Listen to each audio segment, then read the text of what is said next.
and I'd like to introduce our second guest speaker for the weekend, Sven Clements from the Luxembourgish Pirate Party. So, Sven, why don't you introduce yourself and say a little bit about you?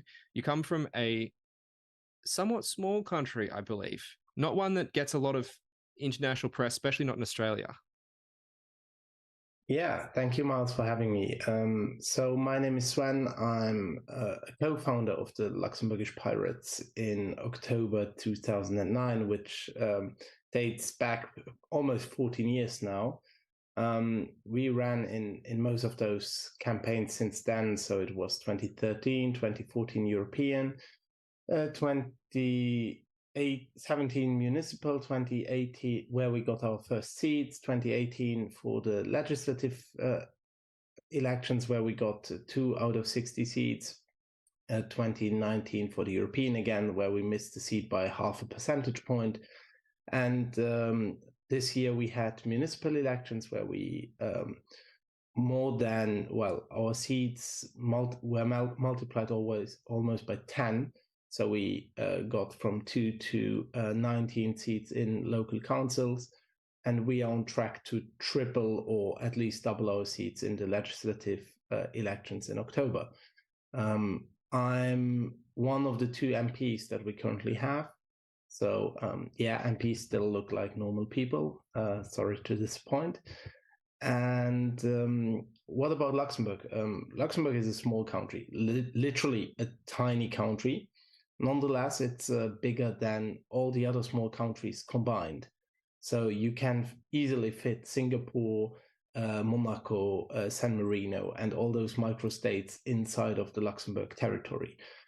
We have about 620,000 people living in Luxembourg, plus about 200,000 foreign workers that come across the border every day, which makes for a very interesting situation traffic-wise.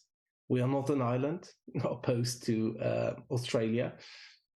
Well, you are a big island, to say the least. And we also have about 47% non-Luxembourgish residents. So we are an example of how integration works. We have 3 official languages.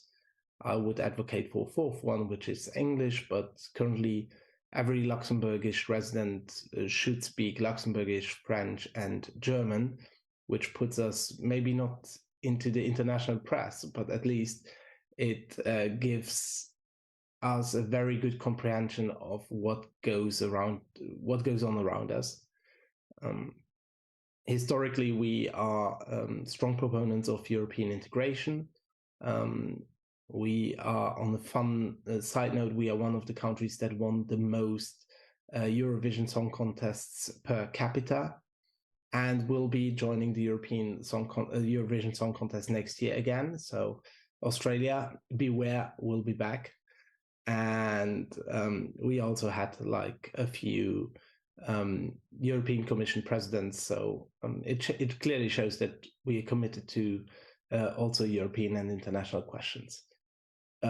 Maybe I should not talk too much and leave some space for questions. Yeah, absolutely. And please, guys, put your questions in chat if you have any. Just on that final point, I'll also note that, correct me if I'm wrong, but I believe the current president of the European Commission is a Czech pirate. Is that correct? So not of the European Commission, because the European Commission currently has a former German defense minister, Ursula von der Leyen, but the current Czech foreign minister who held the rotating presidency of the European Union beginning of the year. So now it's Spain, but for the first half it was the Czech Republic, yeah. Okay, so I'm just a little bit out of date. Involved. Yes, okay. I'm a few months out of date. I'm sorry. I actually interviewed a few days. It's 23 days. Come on, it's okay. There we go. All right. So actually, there's a really interesting graph that Simon has just put in chat about the Chamber of Deputies in Luxembourg. Just spinning off what you were saying earlier. So you currently have 2 members of the chamber, and you expect to triple that up, or potentially almost triple that up to about maybe 5 or 6 members. Just as a quick question, which colors there do you plan to turn purple? So where does most of your support base come from? Well, actually, we did some polling over the last year to better understand our electorate. And what was unexpected is that we are targeting mostly older people, people that have been disillusioned by politics for a lot of people, skewing a bit less educated than I expected, and also skewing a bit poorer than I expected. So in the beginning, everybody thought of the Pirates like that party for young, white, male, hip people that are in IT and earn a shitload of money.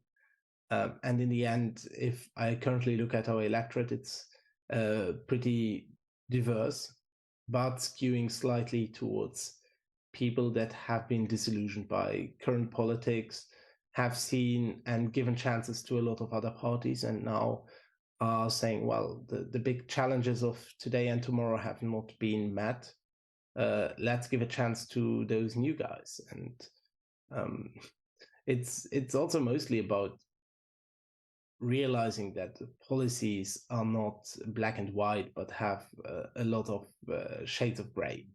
I wouldn't say 50, but a few at least.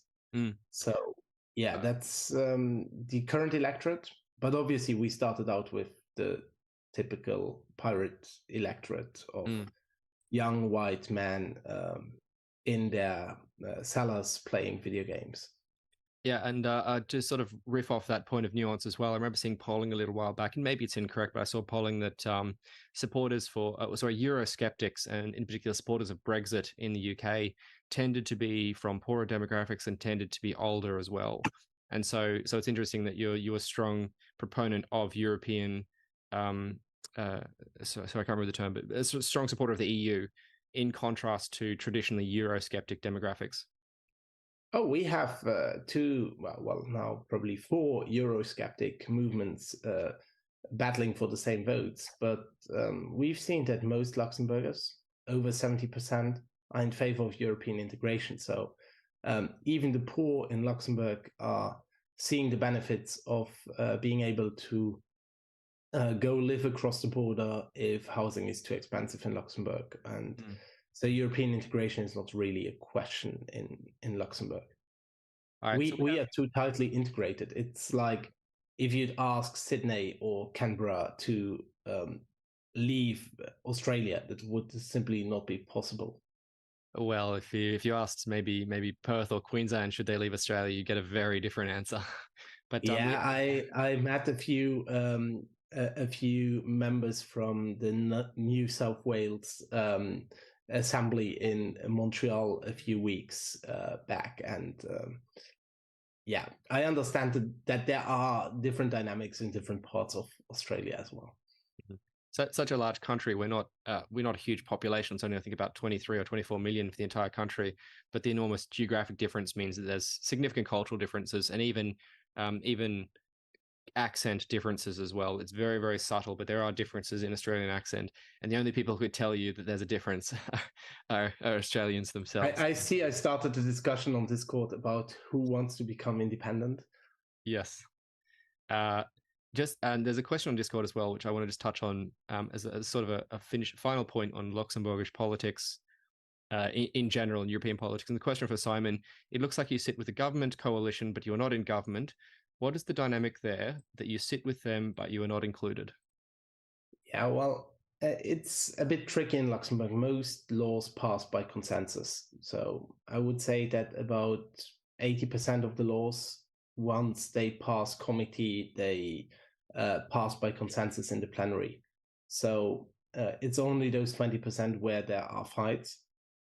And I'd say we are aligned with the progressive government coalition more often than with the more conservative opposition. Nonetheless, we are clearly an opposition party. We are challenging the government on a lot of issues and also raising questions about propriety. And we are launching investigations into misuse of public funds. So they don't necessarily like us that much, but they are pretty happy to have our votes sometimes. So it's Luxembourg has a very strong party vote system. So they have a stable coalition even with 31 out of 60 seats. So it's not like they have de factors. So they don't need us. But nonetheless, we are able to sometimes get our say in how a law should be redrafted or at least amended.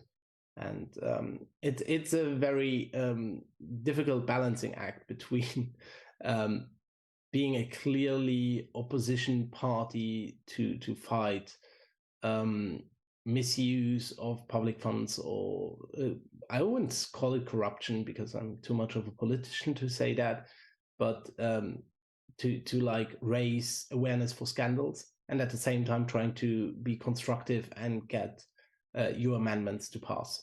So we are balancing on that very tightrope. So I see there's 2 more questions in chat, but I'd like to come back to them and move on to the next question, which is actually a little bit more of a personal one. What were you doing before you got into politics, and what kind of sparked your interest in pirate politics? I actually went to school.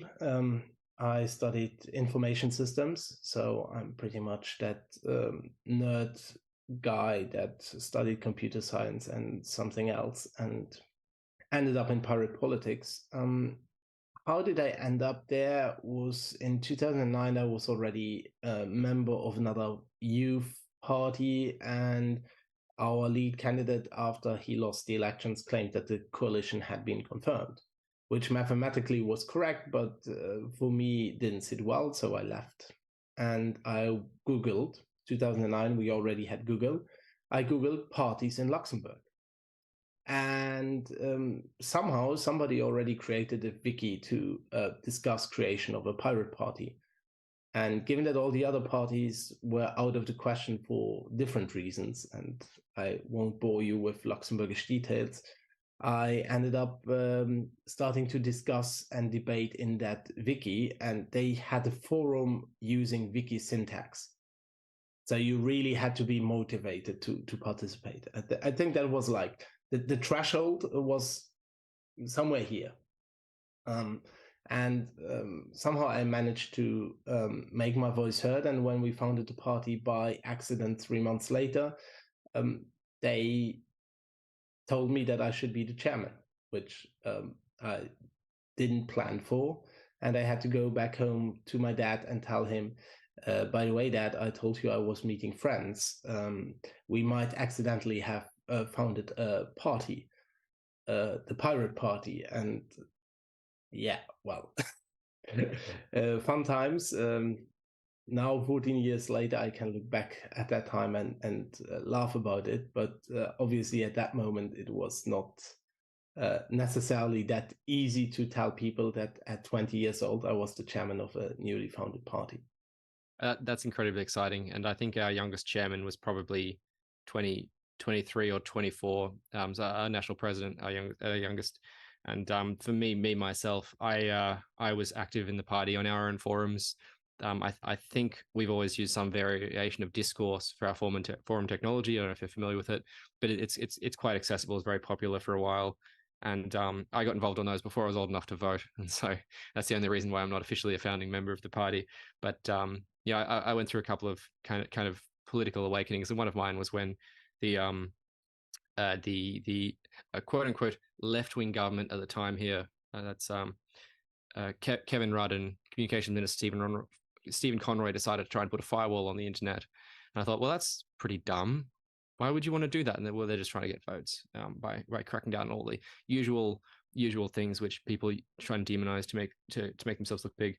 And so yeah, I got active in politics and tried to take seats away from old white guys in suits when they decided to regulate the internet. I couldn't, and I still recommend the Spotify series on Netflix, which I think indicates and shows the time we were living in when we created the first pirate parties. Was literally people that didn't understand the internet trying to like regulate or change it. And I wanted to participate in shaping that that regulation to for better internet, but not by getting rid of individual freedoms. So yeah, it was. I think all of us had like the same, especially those that joined in the 2010s, had similar experiences, and there was that nascent world of the internet, and nobody knew where it was going, and there were people that tried to regulate with a sledgehammer, and I still believe that was too aggressive. Even if today I'm obviously a bit more nuanced, and I understand that there are sometimes political ideas that need to be better explained or to be better communicated, I still believe that the sledgehammer approach didn't work. And so that's why I became active. Yep, fully agree. But obviously, like what you said about Pirate Party movement started when in an era when most people in government didn't understand the internet, but were trying to regulate it anyway because of all these scare stories, or simply wanted something a straw man to lash onto to try and rile up their base. And so that was the same here. And so obviously things have changed now, and we do have a new generation of politicians entering mainstream parties who did grow up with the internet, or at least getting advised by people who grew up with the internet. And so it's this thing where we need to reinvent ourselves now and reconsider what it means to be a pirate party, and what pirate politics means in the new decade. So you had a lot of interesting discussions earlier. So given that we are currently ramping up for our election campaign, it's reminded me of our board meeting a week ago, where we had like very strong discussions about tax policy and how to have a tax policy for the short term and one for the long term, which obviously is a bit different, one from the other. That's right. So let's shift a little bit more now towards your role and what you're doing as part of the Pirate Party. So can you tell a little bit about what you're focusing on in terms of issues as a elected MP? Well, obviously, we still have individual freedoms, freedom of expression that are very high on the agenda. But despite what you would have expected during COVID, and this is also where we grew a lot in support, we were like not the anti-vax movement. We were not the anti-lockdown movement. We criticized some. Well, we try to find a balance between. There are some liberties that we need to restrict in order to enable us to continue living. And we were also trying to get them lifted as quickly as humanly possible. But we didn't vote against every restrictive measure.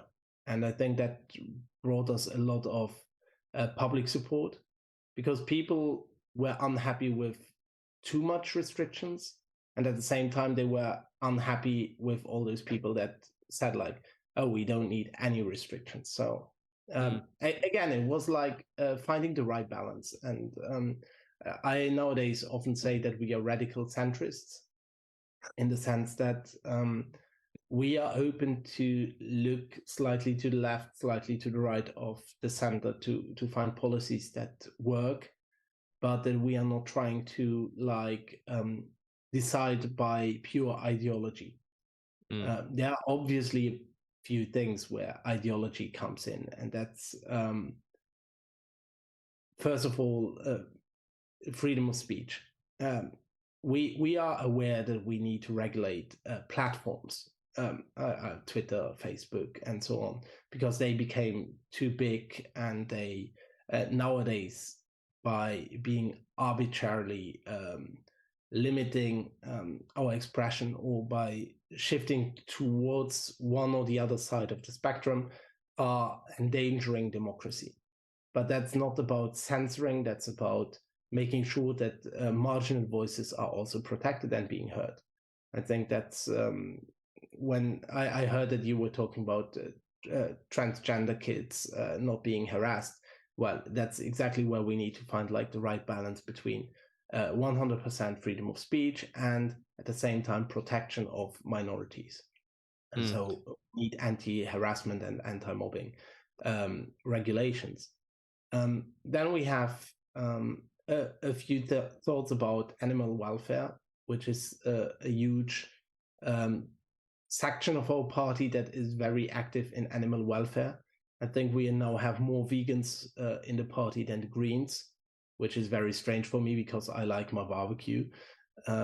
Nonetheless, they still accept me. So again, it's not about imposing a certain way of life on others, but more like making sure that everybody can have the way of life that they want to have. And if you want to live animal free, then you should have the right and the possibility to do so, especially when it's eating in school canteens and so on.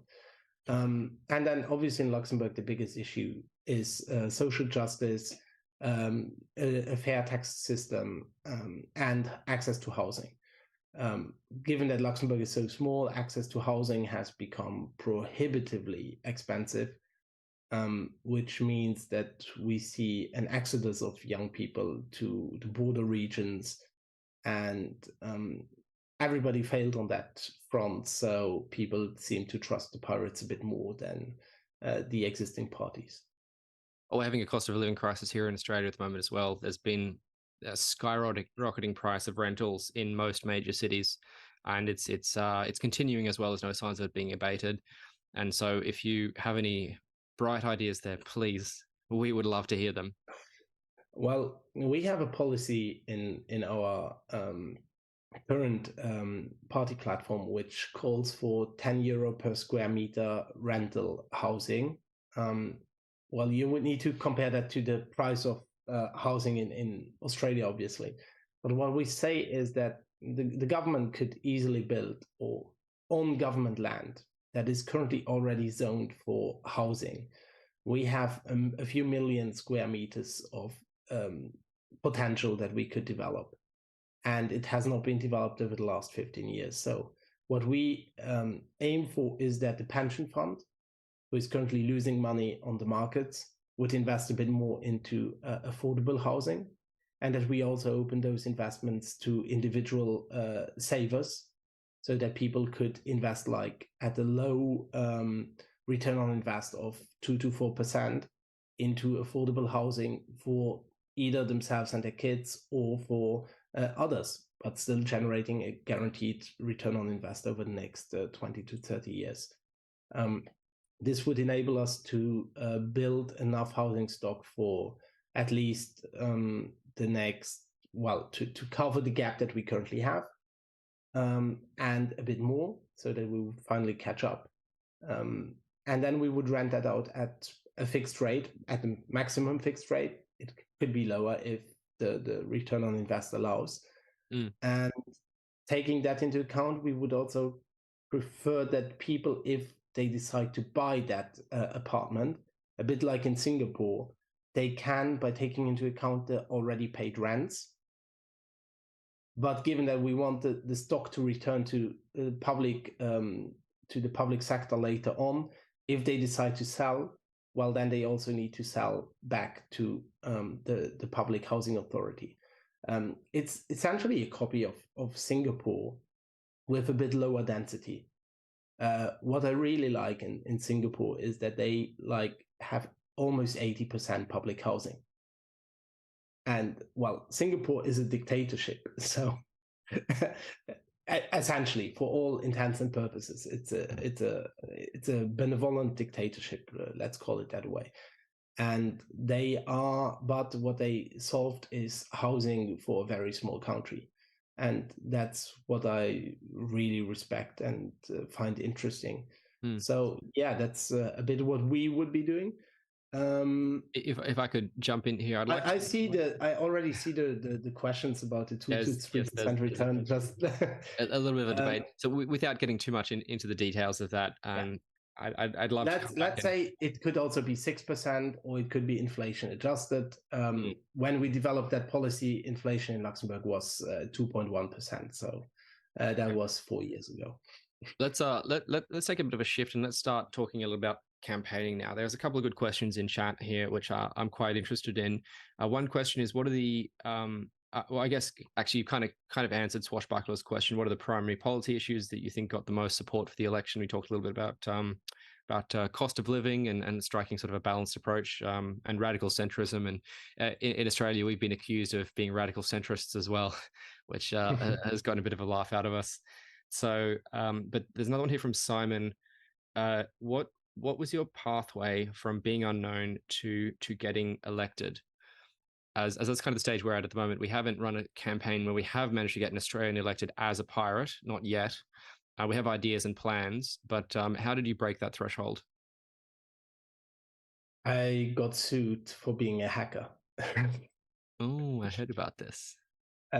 So if you Google my name, you will find like the medical league controversy. What happened was that early on, and 2 years before our first election campaign, I actually went to the doctors and I saw a post-it with a password and a username. And then I accessed that platform from home and was able to export 55,000, so about 12% of the Luxembourg population medical data sets. I tried to be responsible, disclose it to the authorities. They didn't listen. After 2 weeks, the password was still the same. So I alerted the press to it. 2 months later, I had the police raid my house. So obviously, I made the front page news of every newspaper in Luxembourg. Like the president of the Pirate Party has been arrested for hacking. And most people were more fed up with the government's reaction to it than with me being responsible in disclosing it. So that's how I made my first splash, to be visible. And then what we manage is in the election campaigns, we try to be very visible on the streets. Practically, it meant that we had way more posters than people expected from us, given our small budget. We had a huge leafletting campaign. So it was very traditional politics. It was door-to-door campaigning. It was talking to a lot of people, always a smile on the face. I think I went through 3 pairs of shoes during that campaign in 2013. And we managed to like be the surprise of that election evening by getting almost 3%, which then enabled us to like get public funding to build a brand over the next 5 years. And 5 years later, we managed to break through the electoral threshold of around 4-ish% to get seats. So it was a long way to get known. It's not an overnight success, and I don't expect anybody in politics to do overnight success. The challenge is always to get voters to know about you.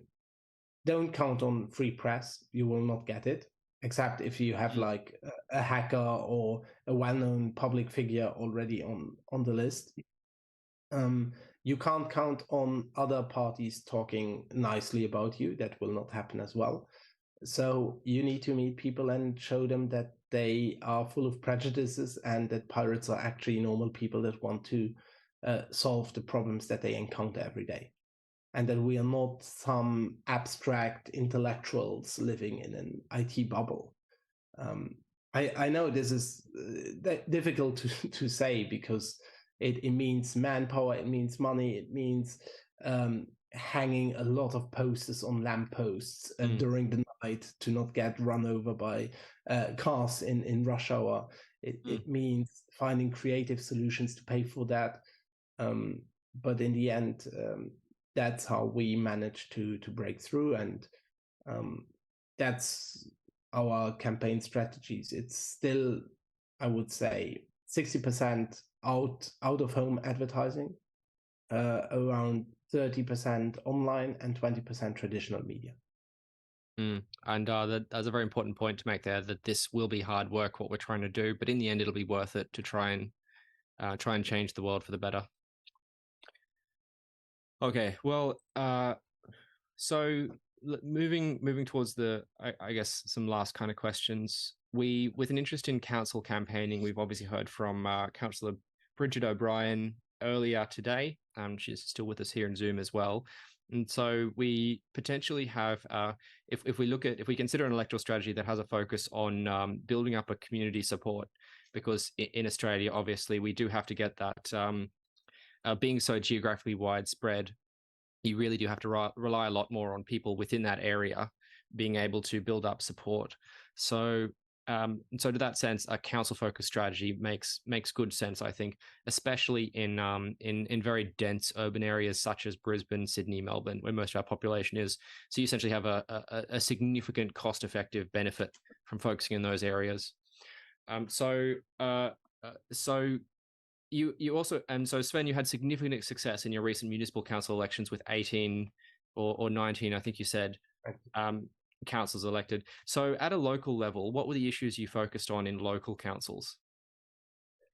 It's local elections are hyper local, so you really have to adapt the campaign to whatever are the push button issues of that council. In one municipality, it was about a hotel that should be built or should not be built, where people felt like they were underrepresented, not heard enough. So it was mostly about showing that we were listening, that we were caring about their opinions. So just to give you an idea, in our councils are also proportionally elected on a list proportional system, which means that we had up to 9 parties running for like 27 seats in Luxembourg City, 19 seats in Pétange, and so on. Which means it's not the first past the post, which makes it a bit easier to like get elected, first of all. And if you manage to like get your own small part of that region to support that one issue, you can run a very successful campaign. It depends on the people running the campaign. You need people that are willing to talk to their constituents. If you have like people running an election campaign who don't want to talk to their constituents, it will be very hard. I literally stood on the street distributing muffins and listening to people blabber on about what they thought was the most important issue. And then you need to like find the right moment to like distill that into a campaign platform for that region. You also need to push people. Again, it's parties get elected because of a program, for sure. But in the end, you can't get elected if you don't have people that are electable. So we also invested a lot in bringing up people that seem to be electable, and to communicate their electability to people by showing up with well-known figures, showing up with our MPs, proving that, hey, they are not like that random guy from the store that is shouting at the store attendant, but they are actually people that care about their region. A lot goes into making sure that people see the name as a gadget and not as a blocking or stumbling stone towards voting for a pirate. We had a lot of success by showing that the pirates are normal people that are closely related to the people that should vote for them, that we are not like some ivory tower intellectuals, but going to the same sports events, going to the same bars and pubs, showing up at the same local functions. What we also did is, when we were not yet elected, we simply showed up to all of those official functions, and we made sure to be on the pictures. So if you want somebody to be elected and there is an inauguration of something, just send him there and try to push your way through to the front row and be on the same wearing picture. T-shirts, photo bombing, that works. People then look at the newspaper and say, "Oh, that guy is always on the pictures. I should vote for him." Who's that skull and crossbones people? Why are there pirates in my party announcement thing? Yeah, but they look normal, and that's the important thing. Don't try to look too streamlined, but also try to not be like over the top piratey. It's like finding the right balance always. Yeah. Well, thank you very much, Sven. I'm just going to have a quick skim and see if there's any final questions. I think the overall representation of predominantly male IT guys would be interesting to answer. It is, yes, there's a number of questions in there, but we are running very tight up against time. So what I might do is, I think we might call it here and possibly bring you back for a more detailed interview at some point, especially possibly around policies. We can have a policy debate, or rather discussion and nuance and go through it quite closely. We do have a number of people in the party very interested in economic policy. So thank you very much, Sven Clements from the Luxembourg Pirate Party, the chairman of Luxembourg and member of deputies. Thank you. It was a real pleasure talking to you. I know for you it's late afternoon. For me, the day will only get started. So have a nice evening, and I'll try to get some campaigning in over this Sunday. Good luck, and thank you very much again. Thank you. Okay.